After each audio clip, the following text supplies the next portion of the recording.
예수님께서 공생의 기간 중에 성전을 올라가신 횟수가 한 5번 이상 됩니다. 요한복음에 의하면. 근데 다른 절기는 빼고 6월절만 계산하면은 3번 이상인데, 특별히 오늘 읽은 본문 말씀에 보면 예수님께서 나귀를 타고 입성하시고 사람들이 환호하는 그러한 모습이 나타납니다. 자, 이것은 예수님께서 때가 되었기 때문에 벌어진 일이라고 할 수 있습니다. 그때가 무엇이죠? 바로 예수님이 십자가에서 죽으실 때가 되었기 때문에 일어난 일들입니다. 예수님은 말씀을 가르치시고 또 병자를 치유하시고 그리고 복음을 전하시는 일들을 하셨지만은, 그러나 그의 최종 목표, 모든 방향은 한 곳으로 향하고 있었는데, 그것은 바로 십자가에서 죽으시는 그 목적지를 향해서 한평생을 달려오신 것입니다. 그럴 수밖에 없는 것이, 십자가에서 우리의 죄를 위해서 대신 죄값을 치르시고 하나님과의 관계를 회복시킬 분이 오로지 예수님밖에 없기 때문입니다. 우리 모든 인생의 문제는 하나님을 떠나서 비롯된 것이고, 하나님께로 돌아가야지만 그 문제가 해결될 수 있는데, 그런데 그 하나님께로 돌아가기 위해서는 우리가 지은 죄에 대한 죄값을 치루어야지만 되는 것입니다. 그런데 그 값을 치러줄 분이 예수님밖에 없기 때문에 예수님이 그 십자가의 길을 가신 것입니다. 자, 예수님은 이번 유월절이 자신이 십자가에 죽으실 것을 아시고 사람들에게 다윗의 왕으로 또 진정한 구원자이심을 보이시면서 당당하게 예루살렘으로 입성하는 그 모습을 지금 보여주고 계신 것입니다. 그러니까 사람들은 자기의 겉옷을 벗어서 그 나귀 밑에 깔고 종려나무 가지를 꺾어서 그 아래 깔고 종려나무 가지를 흔들면서 예수님을 환영합니다. 이 시대에 왕이나 장군이 이렇게 전쟁에 승리하거나 또 행진할 때 사람들이 했던 것이 바로 이 모습입니다. 자, 사람들은 호산나 다윗의 자손이여 하면서 외치면서 예수님을 환영했는데, 호산나라는 것은 호시아나라는 히브리어입니다. 나가 뭐냐면 영어로 하면 플리즈, 제발. 그리고 호시아는 뭐냐면은 예수님의 이름이 뭐죠? 히브리어로 예슈아. 유드 신 아인. 예슈아. 이게 뭐냐면 구원하다라는 거거든요. 예수님은 구원자, 예슈아, 구원자라는 이름을 갖고 있는데, 이 예슈아의 호필형이 바로 호시아라는 겁니다. 구원하소서, 구원해 주십시오라고 변형된 겁니다. 그러니까 예수여, 다윗의 자손 예수여, 우리를 구원하소서, 호산나 하면은 구원자여, 우리를 구원하소서, 이것이 되는 거예요. 그래서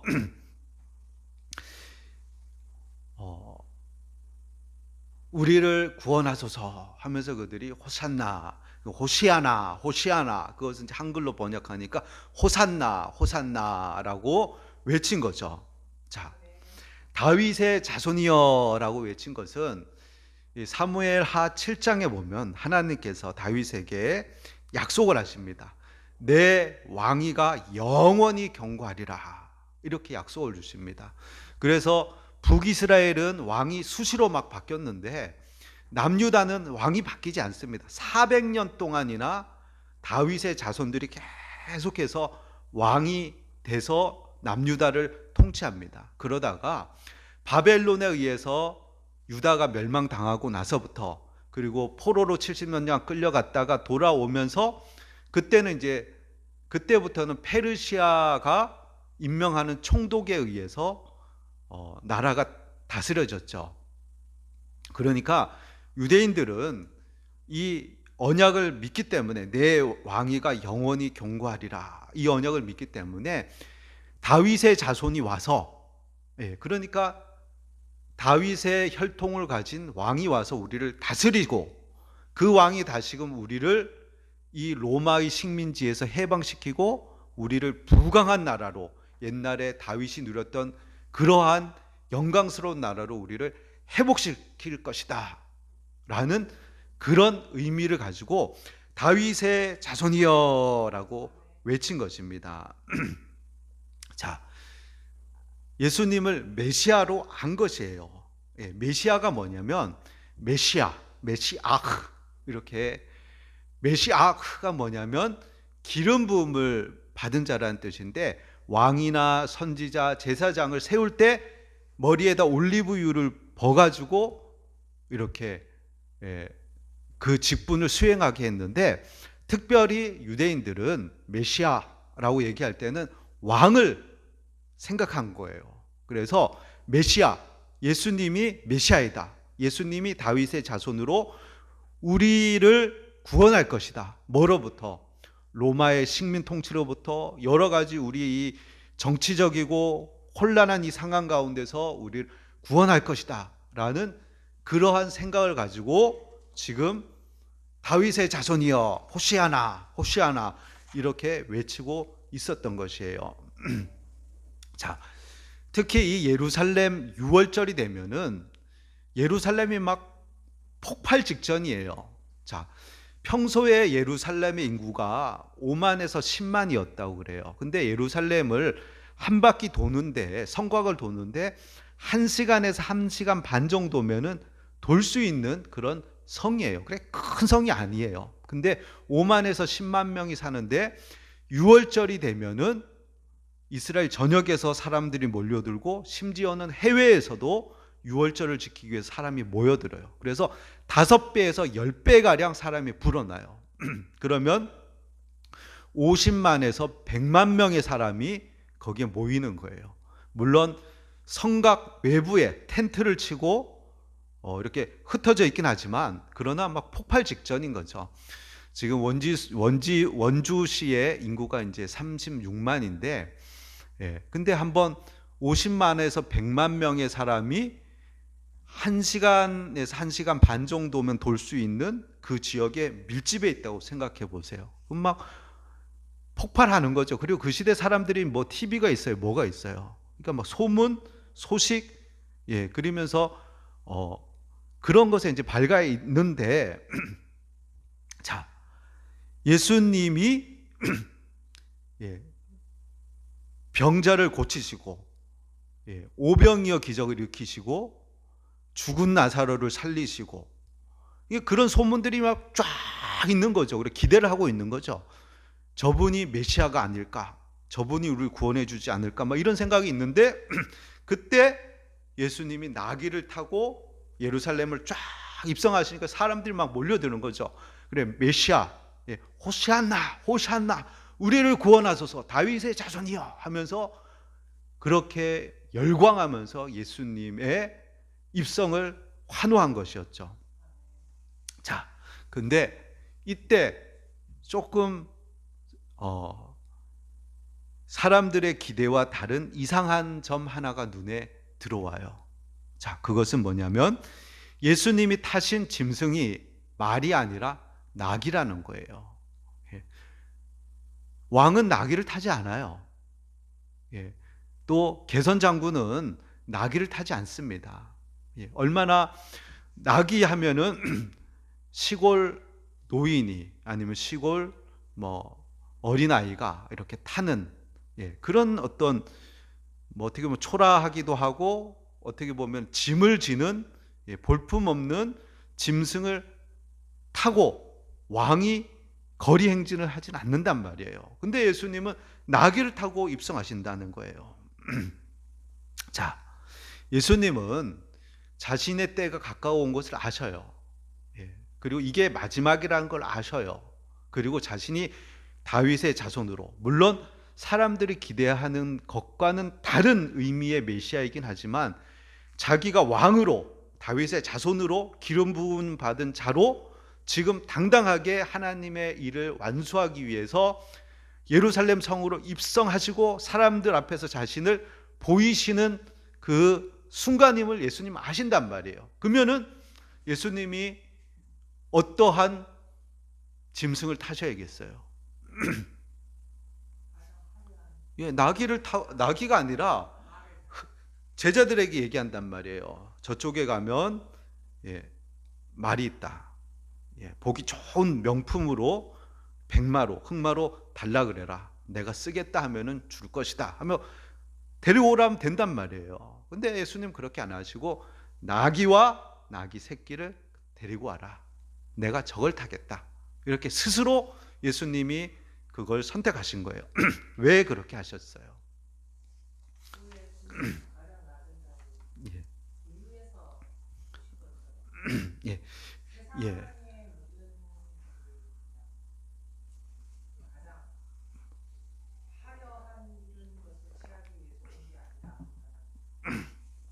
그렇죠. 깊은 의미는 하나님이 원하시는 건 뭐냐면 정복자, 군림하는 자, 이것이 아니라 멍에를 지고 또는 짐을 싣고 가는 그런 겸손하게 낮아진 그 왕의 모습을 보여주시려는 것이 하나님이 정하신 의미겠죠. 그래서 선지자들을 통해서 예언하시고 예수님은 표면적으로 보면은 4절에 이렇게 기록되어 있잖아요. 이는 선지자를 통하여 하신 말씀을 이루려 하심이라 일렀으되 시온의 딸에게 이르기를 내 왕이 내게 임하나니 그는 겸손하여 나귀 곧 멍에 매는 짐승의 새끼를 탔도다 하라 하였느니라. 예. 벌써 예수님이 오시기 전에 훨씬 전에 몇백 년 전에 시온의 딸들아 너희를 구원하기 위해서 메시아 올 것인데 그는 말이 아니고 나귀 타고 오실 것이다. 예언을 하신 거예요. 스가랴 9장 9절 말씀에 보면 자 우리 주보 말고 제가 성경 구절을 이렇게 준비했는데 보세요. 거기에 보면은 스가랴 9장 9절에 이렇게 기록되어 있죠. 읽어봅시다. 시온에 따라 크게 기뻐할지어다. 예루살렘에 따라 즐거이 부를지어다. 보라 내 왕이 내게 임하시나니 그는 공의로우시며 구원을 베푸시며 겸손하여 나귀를 타시나니 나귀의 작은 것 곧 나귀 새끼니라. 이렇게 스가랴 선지자를 통해서 미리 예언을 하셨단 말이에요. 자, 예수님은 이 기록에 의하면 선지자의 예언을 이루기 위해서 이렇게 하셨다는 거예요. 사람들은 막 환호하고 사람들은 기대를 한단 말이에요. 멋진 말을 타고 당당하게 입성하는 그런 힘있고 멋진 다윗 왕의 자손다운 모습의 메시아를 기대하고 있었지만 그러나 예수님은 멍에 매는 짐승인 나귀 그것을 타고 겸손하게 입성하신 거예요. 사람들의 기준에 맞추는 방식대로가 아니라 사람들의 환호, 기대에 부응하는 방식대로가 아니라 하나님이 세우신 기준, 하나님이 세우신 방법대로 짐승을 택해서 그렇게 입성하셨다는 거예요.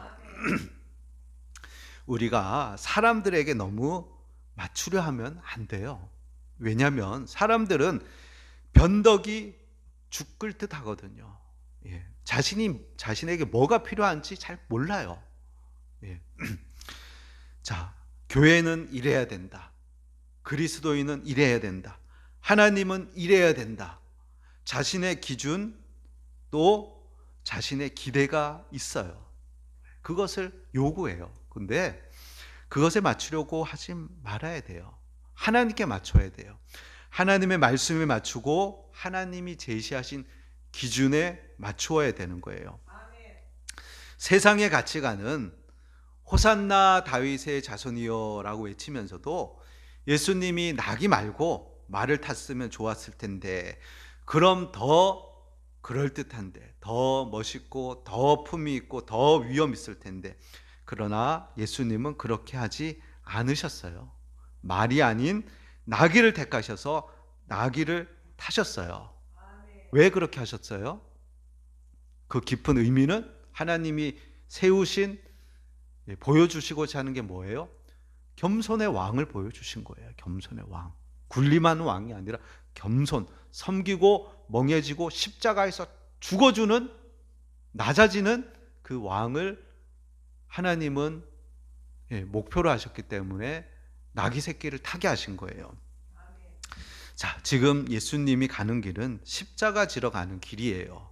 사람들의 기대는 다윗의 자손으로 오시는 왕이 로마의 압제에서 자신들을 해방해주고 정치적으로 다시금 부강한 유대 왕국을 재건해 줄 것을 기대하고 있어요. 이것이 호시아나, 우리를 지금 구원하소서라고 외치던 그들의 속 마음이었고, 그 의미로 그들은 그렇게 외치고 있었던 거예요. 그러나 예수님이 지금 나아가시는 길은 이들을 구원하고자 하시는 것인데, 하나님과의 관계가 끊어지고 하나님으로부터 멀어져 있는 백성에게 필요한 것은 정치적인 해방이 아니라는 거예요. 그들을 구원할 수 있는 참된 방법은 옛날처럼 로마의 속국이 아닌 부강한 나라를 일으켜 땅땅하게 땅땅거리며 살게 해주는 그것이 아니라는 거예요. 오히려 이들이 정말 필요한 것은 하나님과의 관계를 회복하고 하나님께로 돌아갈 수 있게끔 죄의 값을 치러주는 그 필요를 예수님은 채워주려고 하셨던 거예요. 자, 그것을 알 수 있는 것이 보면은 그렇게 외치던 그들이 며칠이 지나지 않아서 그들은 예수를 십자가에 못 박으소서 하고 외쳤다는 거예요. 자, 이렇게 한번 생각해 보면은 호산나라고 외쳤던 그들이 본디오 빌라도 법정에서 예수를 십자가에 못 박으소서라고 외쳤던 그 무리인가, 똑같은 사람인가 생각해 보면은 100% 똑같지는 않을 수 있어요. 어느 정도는 아닐 수도 있고, 근데 그 중에 일부는 여기에 또한 섞여서 그렇게 예수를 십자가에 못 박으라고 외치는 부류로 넘어갔다는 것을 우리가 생각해 볼 수가 있어요. 자, 대제사장들과 장로들이 이들을 막 충동질하고, 또 예수님이 다윗의 자손으로 계산장군처럼 입성해서 뭔가를 보여주길 원했는데 죄수로 로마 법정에 끌려가서 아무 소리도 하지 않고 서 계신 모습을 보면서 기대가 실망으로 또 상심으로 바뀌면서, 또 선동꾼들의 그 선동에 의해서 저게 메시아야 이러면서 오히려 예수를 십자가에 못 박으소서라고 외쳤다고 보아야 될 것이에요. 그래서 그 무리가, 많은 무리 중에 사람들이 또한 예수님을 십자가에 못 박으라고 외치는 사람들로 며칠이 안 돼서 바뀌었다라고 우리가 생각해 볼 수가 있어요. 사람들은 자신에게 유익하면 환영하고 유익이 없으면 버려버려요. 병 고쳐 주실 때는 환영하고 먹여 주실 때는 따라요. 그런데 기대가 깨지면 돌아서 버려요. 그래서 호산나라고 외쳤지만 사실 그게 욕망이었던 거예요. 욕망. 그들의 생각은 힘으로 다스리는 왕, 로마를 무너뜨릴 왕을 기대했는데, 실제 예수님은 십자가의 왕, 죄를 해결하는 왕, 자기의 희생으로 자기 백성을 구원하는 왕이었던 것이에요. 자, 그 결과 그들의 기대, 호산나 외쳤지만 며칠 후에는 십자가에 못 박으소서라고 외치는 그 모습으로 바뀌게 된 것이죠. 자, 이 점에서도 우리의 신앙을 한번 돌아볼 필요가 있어요. 우리가 하나님을 어떻게 알고 이해하고 있는가? 나의 소원을 이루어 주시는 분, 나의 아픔을 제거해 주시는 분, 나의 문제를 해결해 주시는 분 맞나요? 예, 맞습니다. 예. 하나님은 우리의 신음소리를 들으시고 우리의 아픔을 위로하시고 우리의 소원을 이루어 주시는 분입니다. 그런데 중요한 것은 하나님의 방법대로 하신다는 거예요. 예. 내 방식대로, 내 생각대로가 아니라 하나님의 방식대로 하신다는 거예요. 하나님을 떠나 있는 상태에서 부귀, 영화, 형통은 저주라는 거예요. 하나님 앞에서 깨어짐 없이 그 상태에서 높아짐은 방종과 오만으로 흘러가고 결국 패망이 찾아오게 되는 거예요. 우리의 죄의 문제를 처리하지 않은 상태에서 주어지는 것들은 곧 날아가 버릴 겨와 같은 것이에요. 그렇기 때문에 하나님은 먼저 우리를 정결하게 하시고 깨끗게 하시고 하나님과의 관계를 다시금 회복시키시고 하나님의 자녀가 되게끔 하시는 첫 번째 일을 하시는 거예요. 하나님이 우리를 향한 기준과 데려가시는 자리는 우리가 생각하는 것보다 더 높아요. 우리는 우리의 모습을 보면서 제가 주보에 이렇게 글을 써놨는데 한번 꼭 읽어보시고 하나님이 우리에 대한 기준은 높아요. 우리가 생각하는 것보다 높아요. 그리고 성경은 우리에게 그 목표를 제시하고 있어요. 자, 에베소서 4장 13절 말씀 주보, 자, 우리 첨부물에 있죠. 한번 읽어봅시다. 우리가 다 하나님의 아들을 믿는 것과 아는 일에 하나가 되어 온전한 사람을 이루어 그리스도의 장성한 분량이 충만한 데까지 이르리니 15절 오직 사랑 안에서 참된 것을 하여 범사에 그에게까지 자랄지라 그는 머리니 곧 그리스도라. 아멘. 하나님이 우리를 어디까지 데려가시려고 하신다 그래요? 우리를 어디까지? 그리스도의 장성한 분량이 충만한 데까지, 예수님에게까지 자랄지라. 그래서 그냥 우리가 뭐 잘 되고 잘 먹고 잘 살고 문제 없고 편안하고 이게 목표가 아니라는 거예요. 그게 목표라면은 우리에게 고난이라는 게 주어질 필요가 없어요.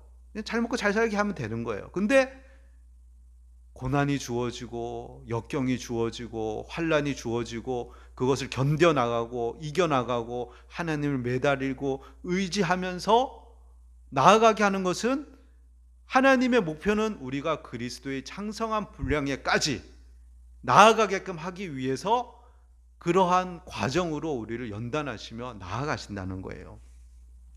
예수님이 십자가 지신 그 자리까지 자신을 모두에게 내어주고 죽는 그 자리까지 나아가기를 원하시고 그 길로 우리를 인도하고 계신다는 것이에요. 그러니 하나님의 자녀로 산다는 게 쉬운 일이 아니에요.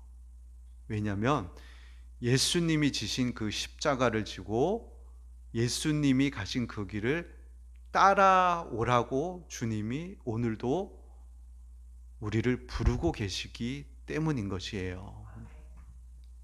그래서 내 뜻대로 안 될 때가 많이 있습니다. 무리의 기대와 생각과 낙이 타고 입성하신 예수님의 생각이 다릅니다. 무리의 생각은 헛된 바람, 잘못된 바람입니다.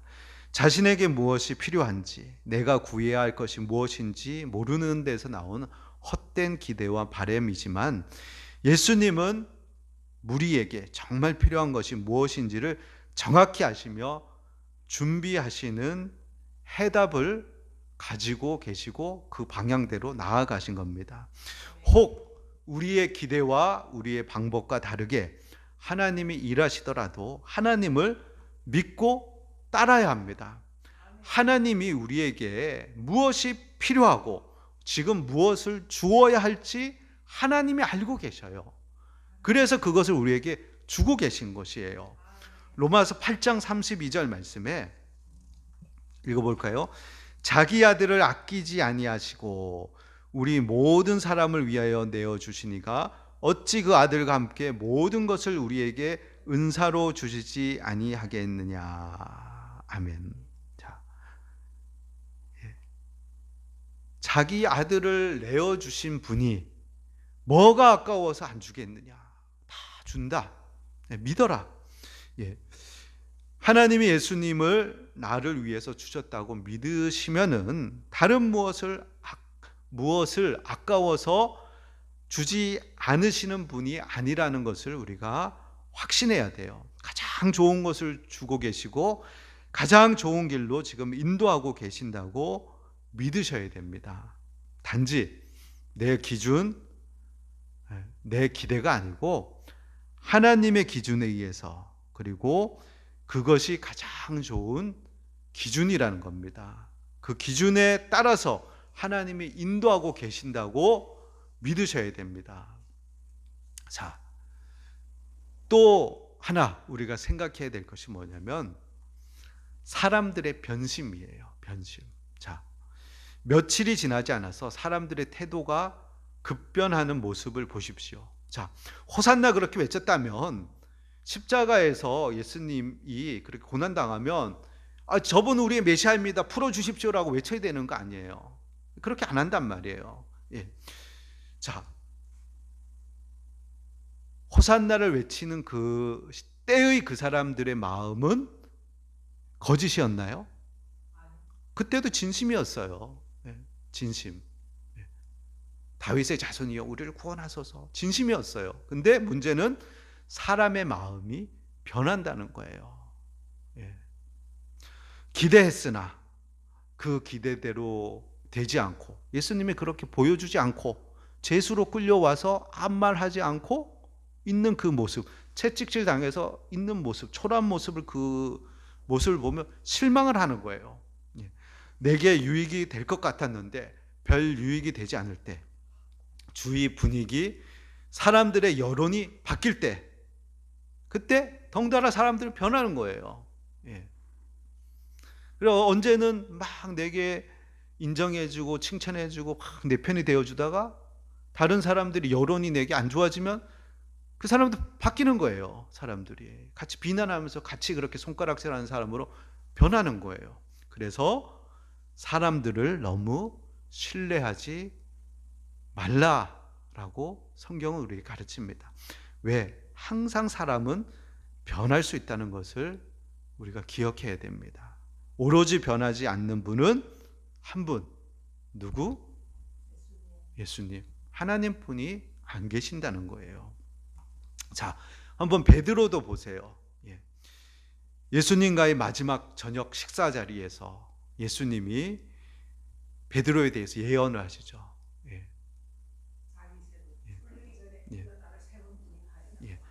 그렇죠. 내가 닭 울기 전에 3번 나를 부인하리라. 그 전에 베드로가 뭐라 그랬어요?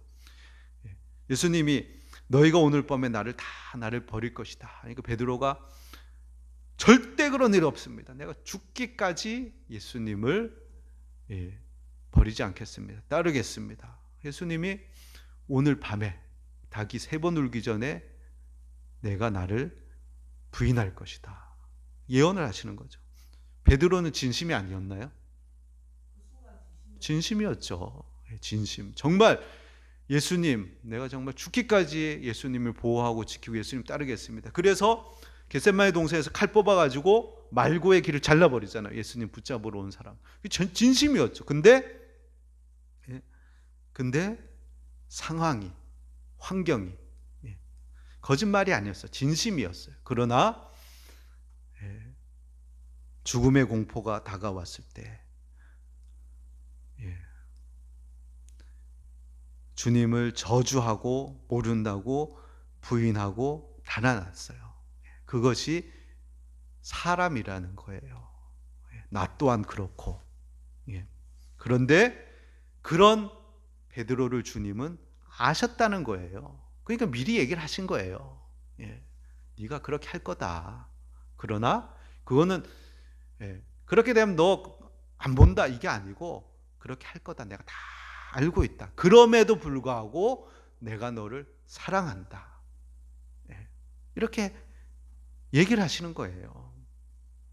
자, 변치 않는 마음, 끝까지 사랑하는 마음은 하나님의 마음인 것이에요. 오직 하나님만이 변치 않으시는 거예요. 하나님은 창세 전에 우리를 사랑하기로 작정하셔요. 에베소서 1장 3절에서 5절 말씀에 우리 같이 읽어봅시다. 찬송하리로다 하나님 곧 우리 주 예수 그리스도의 아버지께서 그리스도 안에서 하늘에 속한 모든 신령한 복을 우리에게 주시되 곧 창세 전에 그리스도 안에서 우리를 택하사 우리로 사랑 안에서 그 앞에 거룩하고 흠이 없게 하시려고. 아멘. 자, 우리에게 신령한 복을 주셨는데 언제부터 주셨다는 거예요? 창세전에. 자, 우리를 택하셨는데 언제부터 택하셨다는 거예요? 창세전에. 세상을 만들기도 전에. 우리가 죄인 되었음에도 버리지 않으시고 오히려 외아들 예수님을 보내셔서 우리 죄값을 치르게 하시고 다시금 거룩하고 흠이 없게 하셨어요. 하나님 사랑, 우리가 망가지고 배신하고 떠나고, 그래도 하나님은 창세전부터 우리를 사랑하시고 택하시고 복 주시기로 마음 먹고 계신 거예요. 근데 그것이 변하지 않는 거예요. 하나님 사랑만이 변하지 않는 거예요. 우리가 어떠한 모습이 되더라도 그것을 이 세상에서 볼 수 있나요? 세상 사랑에서? 보기 어렵지만 볼 수 있다면 언제 볼 수 있죠? 부모가 자식 사랑하는 모습에서 그런 모습 볼 수 있죠. 자식이 장애를 가지고 태어났어도 또는 살아가다 장애가 생기다 하더라도 물론 버려버리는 부모도 있죠. 근데 그러나 하나님의 성품으로 하나님의 마음을 갖고 있는 사람 끝까지 비록 불신자 하더라도 끝까지 사랑하고 자기 자식을 위해서 희생하면서 책임지는 그 사랑을 보여주는 그 부모의 모습 있죠. 포기하지 않는 사랑, 끝까지 책임지는 사랑. 자, 이것을 히브리어로 뭐라 그랬죠? 헤세드, 인자, 헤세드. 하나님의 사랑, 포기하지 않는 사랑, 끝까지 책임지는 사랑. 그 사랑이 바로 하나님의 사랑, 헤세드, 인자. 하나님의 선하심과 인자하심이 영원하리로다. 끊임없이 찬양하는 우리의 주제. 자, 하나님이 그렇게 우리를 사랑하셨기 때문에 하나님의 자녀인 우리도 이 사랑으로 하나님을 사랑해야 돼요. 베드로는 돌이킨 후에 순교하는 자리까지 끝까지 주님을 따랐습니다. 자, 우리 또한 하나님의 사랑을 깨달았다면은 끝까지 포기하지 않고 하나님을 사랑하는 그 자리까지 나아가야 합니다. 또한 하나님이 우리에게 원하시는 건 무엇이냐면은 온 율법을 정리하면 이거예요. 하나님을 사랑하고 이런 사랑으로 사랑하고 또 이웃을 내 몸과 같이 사랑하고 하나님 사랑, 이웃 사랑. 그것이 성경을 하나로 함축하면 우리에게 주시는 계명인 거예요.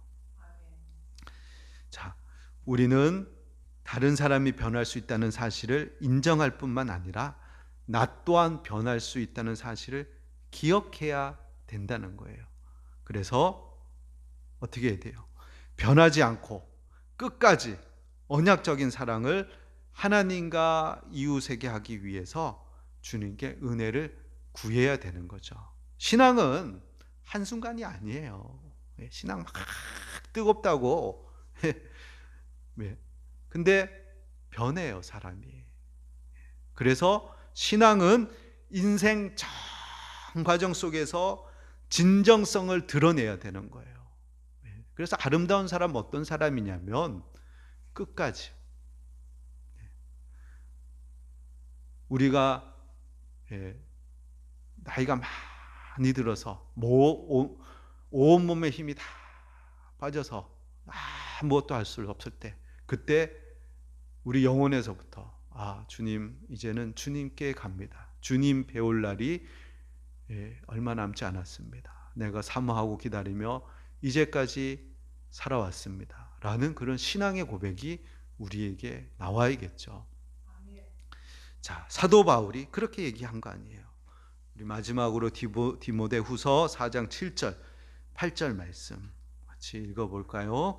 나는 선한 싸움을 싸우고 나의 달려갈 길을 마치고 믿음을 지켰으니 이제 후로는 나를 위하여 의의 면류관이 예비되었으므로 주 곧 의로우신 재판장이 그날에 내게 주실 것이며 내게만 아니라 주의 나타나심을 사모하는 모든 자에게 도니라. 아멘. 자, 사람은 변할 수도 있어요. 그러나 사도 바울 고백처럼 나의 달려갈 길을 마치고 믿음을 지켰습니다. 하나님을 사랑했고 이웃을 사랑했고 나를 사랑했고 이렇게 고백할 수 있는 저와 여러분이 되실 뿐만 아니라 호산나 뿐만 아니라 십자가의 자리까지 예수님을 따르는 그런 저와 여러분이 되기를 예수님의 이름으로 축원드립니다. 우리 435장